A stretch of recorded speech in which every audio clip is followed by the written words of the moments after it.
Thank you, Mr. Chairman, and thank each of you for being here with us today.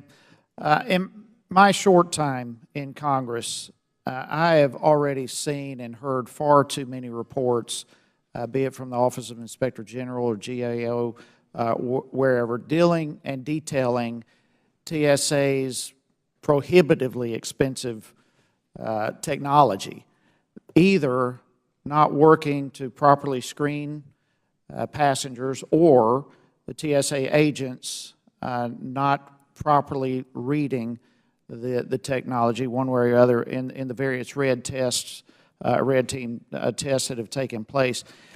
As you well know, Hartsfield, Jackson, Atlanta International Airport, hundreds of thousands of people every day flying out of there, one of, if not the most busiest airport in the world. I fly out of there myself almost every week. And I could not agree any more with my colleagues here today that the recommendations that have come from OIG and GAO is just vitally critical for these to be implemented. And you, Mr. Neffinger, just being in this position 4 months, hats off to you. I thank you for your comments here today and your willingness to admit the problems that you're facing and willingness to attack those head on. As some of the results have come back from some of the various tests, a word was used earlier describing those results as pathetic, and you yourself, I think, are fully aware of that. Another word that hit me earlier is the word culture that's been within TSA. And I believe Inspector Roth said that the culture is the most important issue that you saw that needs to change immediately. So that being said, what have you done to this point to transform the culture at TSA in such a way that the vulnerabilities are adequately addressed? Well, Mr. Hice, thank you for that question, and that is a key point. You know, as I looked at TSA, I tried to understand. So I come from an agency with 225 years of culture, the United States Coast Guard, and that's a lot of time to build an identity for an organization and a sense of who you are. TSA is still largely an amalgam of the cultures of the places that everybody came from. It really hasn't had time to grow a leadership core from within. And so you have this combination of people. So what do you do to jumpstart culture in an organization? I think there's a couple key things you can do, and it comes from both the top and the bottom. Let me start with the bottom. First, I think one of the greatest challenges TSA has amongst its workforce is that we train on the job across 75 different airports. So if you hire into TSA right now, if you hire into Atlanta, you actually just joined the Atlanta Hartsfield workforce. It's not clear to me that there's a real engagement with the broader sense of who you're part of.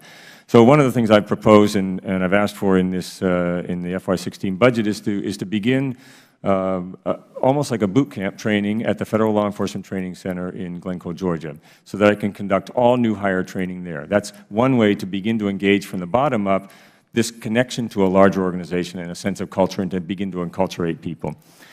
At the top level, it takes somebody at the very top of the organization, and that's me right now, saying this is important. First of all, saying the word culture out loud and identifying where the culture isn't connected.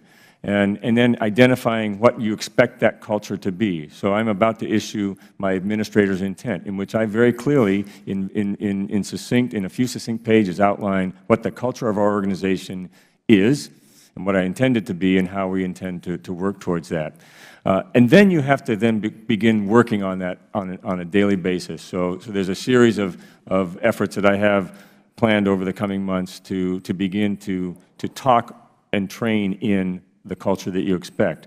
I think that's the best way to begin to jumpstart it, and then it has to take root and grow over time. But it takes continuous attention. This is one of these things that will fade away if you don't pay attention to it. Well, and it is a huge task, and in the middle of that, you have both the safety issue and the efficiency issue trying to get passengers through. You mentioned some metrics a while ago that you are currently already implementing. Yeah. I want to know from Mr. Roth and Ms. Grover, do you believe those metrics are adequate to both provide safety and security that we need, and also efficiency?